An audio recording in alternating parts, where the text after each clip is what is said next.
Vamos lá, vimos no bloco passado, então, sobre as hipóteses de incidência do ITBI e também comentei quando não vai incidir o ITBI por não ser hipótese de incidência. Agora, vamos falar sobre as imunidades específicas do ITBI.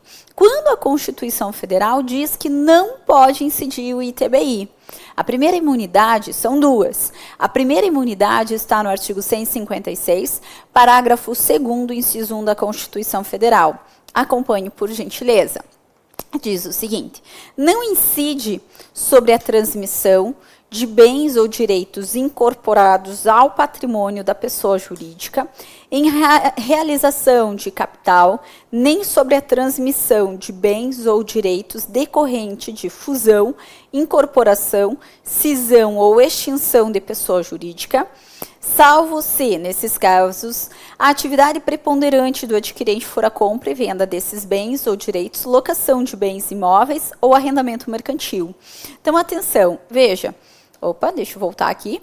Não vai incidir sobre a transmissão quando for em realização de capital, nem sobre a transmissão de bens ou direitos decorrentes de fusão, incorporação, cisão ou extinção da pessoa jurídica, a não ser que a atividade preponderante seja de compra e venda, locação ou arrendamento mercantil. Vamos imaginar aqui uma situação. Primeira, tá?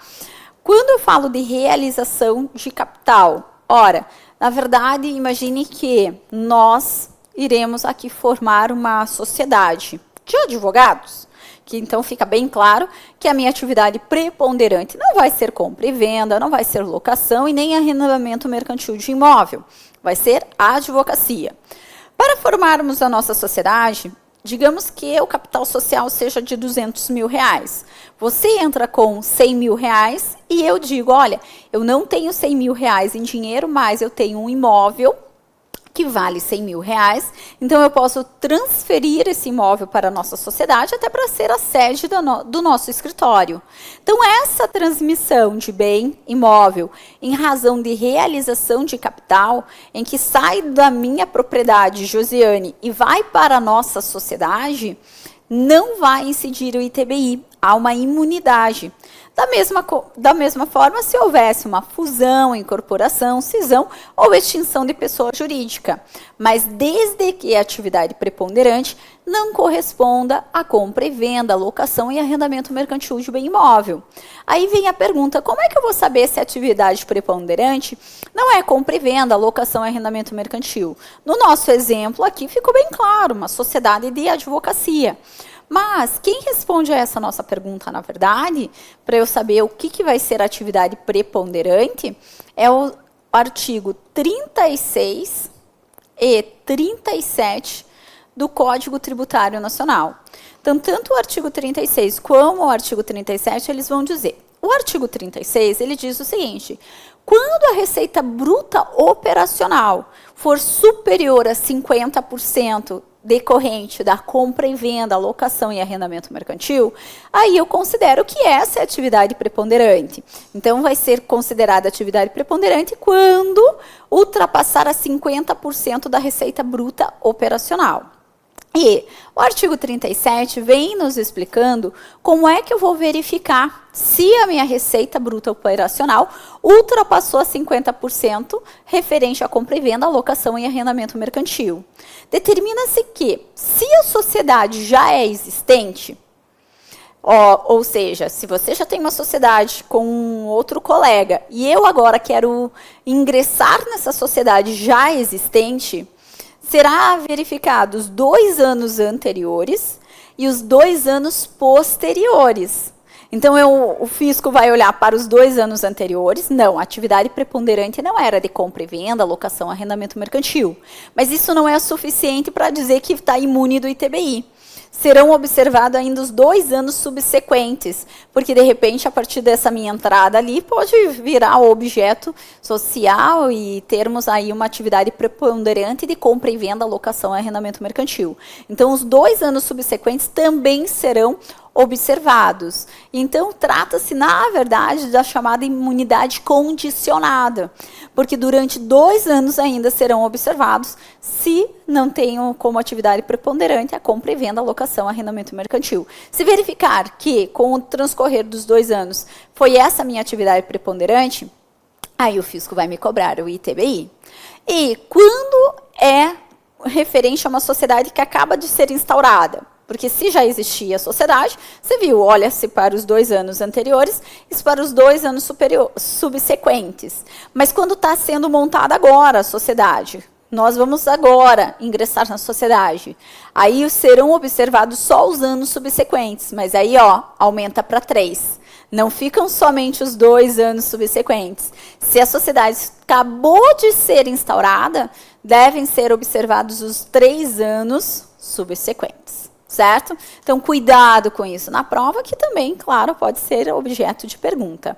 E a segunda imunidade específica, ela está lá no artigo 184, parágrafo 5º da Constituição Federal, e diz o seguinte: são isentas de impostos federais, estaduais e municipais as operações de transferência de imóveis desapropriados para fins de reforma agrária. Por mais que o artigo 184, parágrafo 5º, fala que são isentas, você já sabe que se está na Constituição Federal, é caso de imunidade. Então, leia ali como imunidade de imposto federal, estadual, municipal, quando os imóveis são para desapropriação para fins de reforma agrária.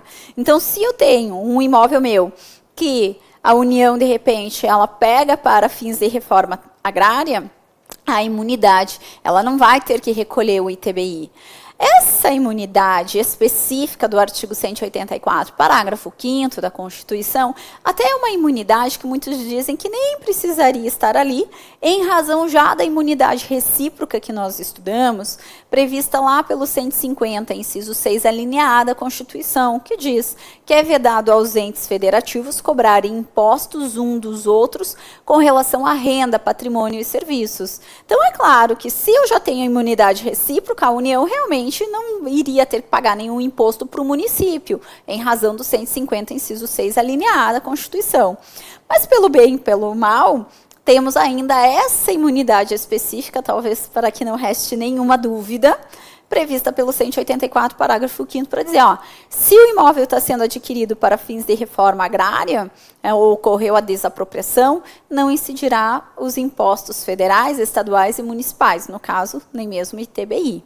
Agora, tem um detalhe, nós temos a súmula 111 do Supremo, que vale a pena você fazer a leitura, que diz o seguinte: é legítima a incidência do imposto de transmissão inter vivos sobre a restituição ao antigo proprietário de imóvel que deixou de servir a finalidade de sua desapropriação. Josi, não entendi. Então, eu vou até trazer por meio de desenho para facilitar. Imagine aqui que eu tenho o contribuinte João. João é proprietário do imóvel. Seu imóvel foi desapropriado para fins de reforma agrária. Como agora pertence, vamos colocar, à União esse imóvel, nessa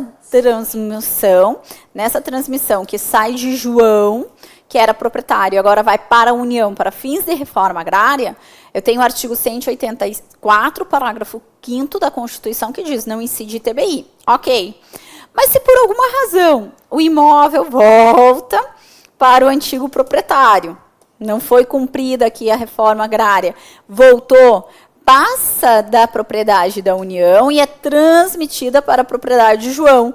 E aqui deve incidir o ITBI. É isso que a súmula está dizendo. É legítima a incidência do imposto de transmissão sobre a restituição ao antigo proprietário de imóvel que deixou de servir a finalidade da sua desapropriação. Então, quando o imóvel retorna, por mais que retornar para o ex-proprietário, haverá incidência do ITBI. Certo? Então, também cuidado com isso na hora da sua prova, porque às vezes você pensa, não, está retornando, mas mudou a propriedade. E na transmissão a título oneroso de bem imóvel, incide o ITBI. Certo? Próximo critério. Critério espacial. Qual é o município competente para ficar com o ITBI? Município da situação do bem imóvel. Então, não importa aonde mora o vendedor ou o comprador. O que importa é onde está localizado o bem imóvel. Então, pode acontecer de eu ser a vendedora, e minha residência, domicílio é aqui em Curitiba, e eu vender um imóvel lá em Balneário Camboriú, que é uma praia de Santa Catarina, que a gente adora aqui do sul, adoramos ir. Posso vender para você, digamos que esteja em Recife, você é o comprador, então não importa onde eu moro, Curitiba, Recife, o município competente para ficar com o ITBI é o município da situação do bem imóvel.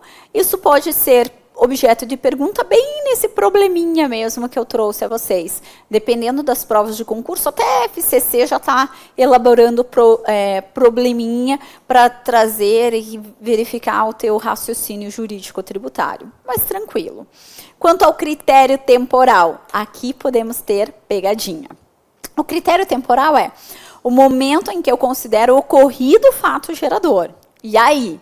E aí você tem que pensar o seguinte, qual é mesmo o fato gerador do ITBI? É a transmissão de um bem imóvel por título oneroso. Grifa ali a transmissão do bem imóvel. Por quê? Porque é na transmissão do bem imóvel que vai incidir o ITBI. Logo, o momento que eu considero ocorrido o fato gerador, não é no momento que eu celebro o contrato de compra e venda, mas sim no momento em que há efetivamente a transmissão desse bem imóvel. E quando que há realmente a transmissão desse bem imóvel? Artigo 1245 do Código Civil é no momento em que houver o registro do imóvel em cartório. Então, só no momento que houver o registro em cartório daquela transmissão é que haverá transmissão. De modo, então, que se eu faço um contrato de compra e venda e ponho na gaveta, por isso que falo muito desse contrato de compra e venda de gaveta, não há incidência do ITBI.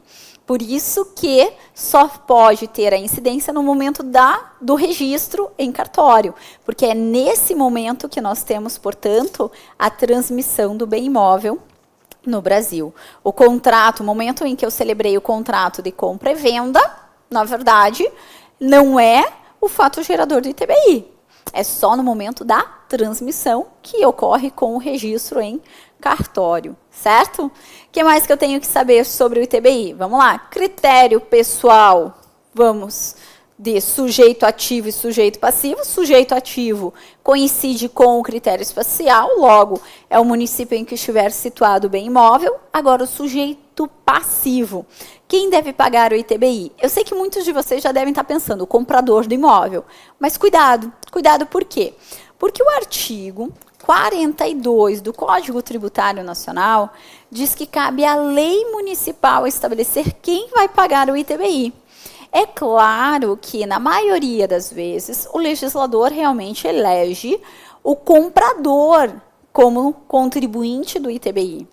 Mas nada impede, de repente, que no seu município tenhamos uma lei que diga, não, nesse município aqui eu quero que quem pague o ITBI seja o vendedor. Então, cabe à lei municipal dizer quem quer que recolha o ITBI. Repetindo, na maioria das vezes, sim, quem vai recolher o ITBI é o comprador, mas porque a lei municipal assim definiu. E aí o que acontece? Pegadinha de prova é, sempre quem é o contribuinte do ITBI é o comprador do imóvel? Não, não necessariamente. Pois se a lei municipal estabelecer que é o vendedor, então será o vendedor que deve recolher o ITBI. Então, cuidado. E para finalizarmos o ITBI, vamos falar sobre o critério quantitativo. E quanto ao critério quantitativo, nós temos a questão, deixa eu até colocar aqui, base de cálculo e alíquota. A base de cálculo do ITBI, ela tem previsão no artigo 38 do Código Tributário Nacional. E a base de cálculo corresponde ao valor venal do imóvel, o valor de mercado do imóvel. E aí, o que muita gente faz achando que vai pagar menos ITBI? Celebra o contrato de compra e venda do imóvel e coloca um valor mais baixo. Exemplo, estou comprando um imóvel por 500 mil reais. Só que aí eu faço um acordo com o vendedor e digo assim, olha, já que nesse município aqui a lei municipal diz que é o comprador que tem que recolher o ITBI, poxa, eu estou pagando caro pelo teu imóvel, vamos colocar no nosso contrato de compra e venda que eu estou comprando por 200 mil esse imóvel, porque aí eu vou pagar menos ITBI. Não vai adiantar de nada, porque o fisco ele vai verificar o quanto vale realmente aquele imóvel, o valor venal, o valor de mercado do imóvel. E aí ele então pode vir e te cobrar a diferença. Você, por mais que coloque a base de 200 mil, ele vai dizer, não, vale 500 mil, pode recolher o ITBI sobre essa base de 500 mil. E no caso de arrematação de bem imóvel em asta pública, qual é a base de cálculo? Qual que é o valor venal de mercado? A dúvida também existia em razão de ser considerado o valor da avaliação ou o valor da arrematação. E o STJ chegou à conclusão de que, na verdade, é o valor da arrematação do imóvel. Então, eu considero como base de cálculo de ITBI, quando eu arremato o imóvel em asta pública, o valor da arrematação e não o valor da avaliação. Isso aqui é pergunta pegadinha de prova de concurso, com certeza. Então, guarde. Como a base de cálculo é o valor venal, então eu considero o valor de mercado. Só que no caso da arrematação de asta pública, não adianta por quanto foi avaliado. Eu considero o valor de mercado por quanto foi arrematado. Aquele que eu considero o valor de mercado. E para finalizarmos, a parte da alíquota. Qual é a alíquota do ITBI? Aqui também não tem como nós falarmos sobre uma alíquota específica, tendo em vista que o ITBI é um tributo municipal. Então, cada município pode ter a sua própria alíquota. Em Curitiba, por exemplo, eu tenho a alíquota de 2,4%. Então, eu tenho que pegar 2,4% sobre o valor venal do imóvel e recolher a título de ITBI. Mas vai depender de município para município, por isso que eu chamo a atenção. Dependendo do teu concurso, você tem que dominar a legislação municipal e você vai ter que saber, porque pode ser objeto de pergunta. Mas o que importa aqui nesse momento sabermos sobre a questão de alíquota de ITBI é uma súmula, que é a 656 do Supremo Tribunal Federal. A súmula 656 do Supremo considera inconstitucional as alíquotas progressivas do ITBI. Então, para o ITBI, o Supremo tem súmula para dizer que não cabe alíquotas progressivas. E aqui até é uma súmula que eu considero que já deveria ter sido cancelada, até pelo fato que o ITCMD, que é um imposto sobre transmissão, por isso eu até digo que é um primo próximo do ITBI, não é? E para o ITCMD, o Supremo já tem decisão mais recente, de 2013, mas comparado com quando foi publicada a súmula 656, é super recente a decisão do Supremo, para admitir no ITCMD a progressividade das suas alíquotas. Então, para o ITCMD, eu tenho alíquotas progressivas, mas para o ITBI, o Supremo tem a súmula 656 para dizer não, é inconstitucional a progressividade do ITBI. E aí, como é que fica? Bom, na época em que o Supremo proferiu essa decisão e que resultou na súmula 656, o Supremo compreendia que os tributos reais não poderiam ser progressivos. Relembrando, o que é mesmo um tributo real?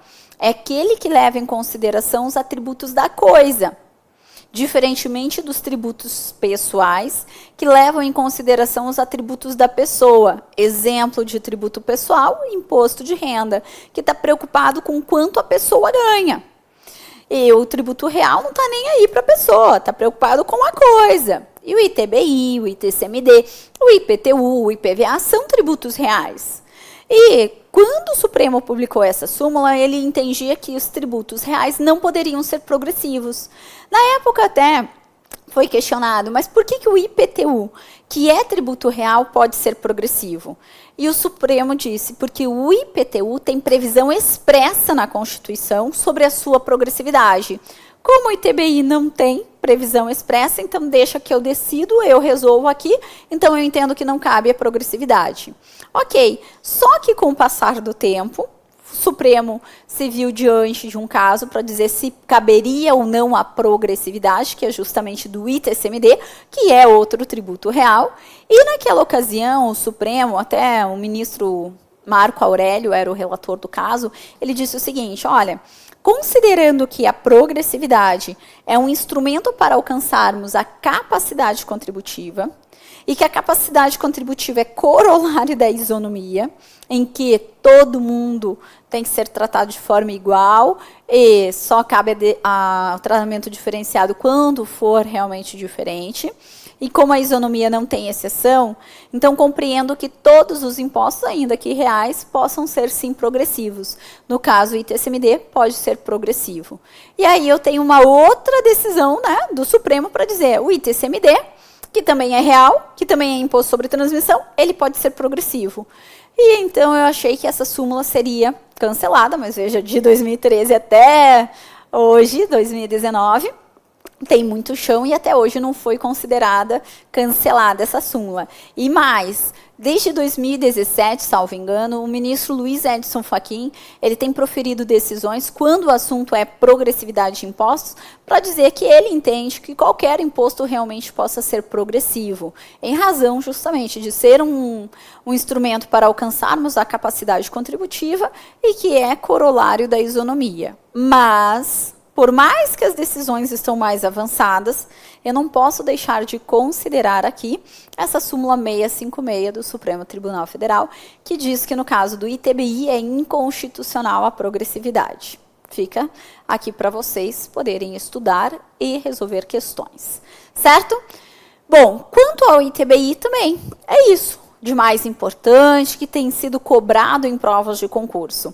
No ano de 2018, da análise que eu faço das provas de concurso, ou menos os concursos mais, digamos que, populares que eu quero dizer, assim, que tem maior divulgação, publicação, como procuradoria, magistratura, os concursos mais que foram divulgados, não percebi tantas perguntas específicas quanto aos impostos, mas isso não quer dizer que para os próximos concursos eles não estarão novamente aí ganhando grande importância.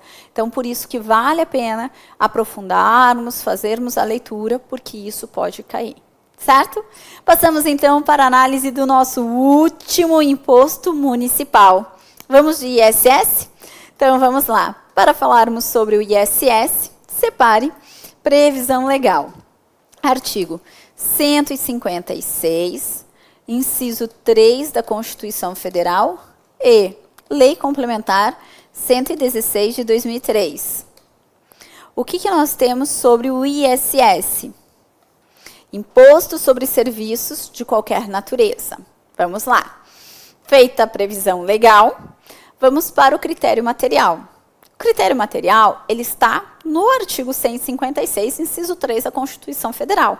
E diz o seguinte, para que haja incidência do ISS, primeiramente tem que estar frente a um serviço. Ótimo, claro, se é um imposto sobre o serviço, tenho que estar frente a um serviço. Mas aí o artigo 156, inciso 3, vem nos explicando de forma melhor, dizendo que não pode ser um serviço que já esteja na competência do ICMS. E ainda tem que ter previsão desse serviço em lei complementar. Então, vamos com calma aqui, porque é bem importante. Veja, não basta ser um serviço para eu já dizer, incide o ISS, que é um imposto sobre serviços. Para que haja realmente a incidência do ISS, tem que ser necessariamente serviço, não pode estar na competência do ICMS, isso porque se já incidiu o ICMS, não pode incidir o ISS, óbvio, sob pena de termos aqui uma bitributação, e que nós já vimos também durante o nosso curso, que, via de regra, é inadmissível a bitributação, quando mais de um ente tributa sobre o mesmo fato gerador, então eu tenho que tomar esse cuidado. Eu já falo quais são os dois serviços que já estão na competência do ICMS, e por essa razão não podem se sujeitar ao ISS. E ainda temos que ter a previsão do serviço em lei complementar. Hoje existe uma lei complementar, que é a 116, que traz uma lista anexa dizendo quais são os serviços que estão sujeitos ao ISS.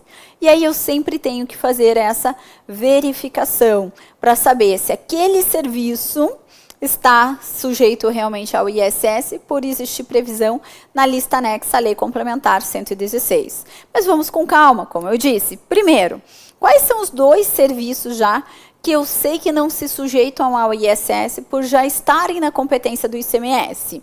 Artigo 155, inciso 2 da nossa Constituição Federal, traz para nós que o serviço de comunicação e o serviço de transporte intermunicipal ou interestadual já estão na competência do ICMS. Então, sobre o serviço de comunicação, não incide ISS, pois já está na competência do ICMS, artigo 155, inciso 2 da Constituição Federal. E sobre o serviço de transporte intermunicipal ou interestadual, aquele serviço de transporte que sai de um município, vai para o outro, sai de um estado, vai para o outro. Nesse serviço de transporte, repito, intermunicipal ou interestadual, incide já o ICMS. Agora, quando se trata de um serviço de transporte que fica em apenas um único município, não sai daquele município, aí não vai incidir o ICMS, aí incide o ISS mesmo. Também pegadinha de prova de concurso. Sobre todos os serviços de transportes, incide o ICMS? Mentira! Só incidirá o ICMS no serviço de transporte intermunicipal ou interestadual. Agora, o serviço de transporte que fica em apenas um único município, incide o ISS, tá? Então, pois bem, eu tenho aqui que quando se trata de serviço que não esteja na competência do ICMS, ou seja, não é serviço de comunicação, nem de transporte intermunicipal ou interestadual, e houver previsão na lista anexa à lei complementar, aí sim seja a incidência do ISS. Pode acontecer, Josi, de ser serviço e não ter previsão na Lei Complementar 116? Pode. E aí? E aí não incide o ISS. Porque tem que ser serviço, não pode estar na competência do ICMS e tem que ter previsão na lista anexa à Lei Complementar 116. Então, por mais que seja um serviço, se não houver menção na lista anexa à Lei Complementar 116 de 2003, não incide o ISS. Até dezembro de 2016, não incidia o ISS sobre os serviços de tatuadores, colocadores de piercing. Por quê? São serviços, mas não havia previsão na lista anexa à Lei Complementar 116. E aí, com a Lei Complementar 157, é que foi feita uma alteração na Lei Complementar 116 para dizer, não, agora serviço de tatuadores, serviço de colocadores de piercing, incide ISS. Então, é sempre essa análise que eu tenho que fazer. É serviço? Sim. Está na competência do ICMS? Não. Tem previsão em lei complementar? Sim. Então, incide ISS. Um pouquinho mais sobre a Lei Complementar 116. Como eu disse a vocês, ela tem uma lista anexa, que ela traz lá, no finalzinho dela, todos os serviços que estão sujeitos ao ISS. Essa lista atualmente tem 40 itens, subdivididos em vários subitens, de modo que eu tenho mais de 100 serviços hoje sujeitos à incidência do ISS. Então, eu tenho que analisar. A primeira pergunta que se faz é, essa lista é uma lista taxativa ou meramente exemplificativa? O Supremo Tribunal Federal, ele já se manifestou para dizer, não, a lista é taxativa. Então, a lista é taxativa. Eu tenho que olhar e verificar se o serviço está previsto expressamente ali.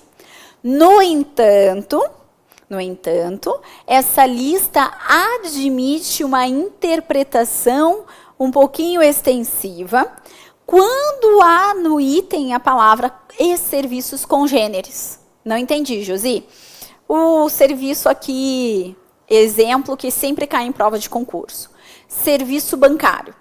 Então, eu tenho lá na lista anexa a descrição de tudo quanto é serviço bancário. Serviço bancário assim, incide ISS. Só que no final, como são vários os serviços bancários, ele diz, e serviços congêneres. Como tem essa expressão congêneres, o Supremo diz, aí há interpretação extensiva, porque a própria lei trouxe a palavra e serviços congêneres. Então, trata-se sim de uma interpretação taxativa, mas como ele disse, com interpretação extensiva, quando o item fala serviços congêneres, certo? Mais sobre essa hipótese de incidência do ISS, vem comigo lá para o próximo bloco, não saia daí, porque realmente aqui é bem importante e pode cair na nossa prova de concurso. Estou te esperando.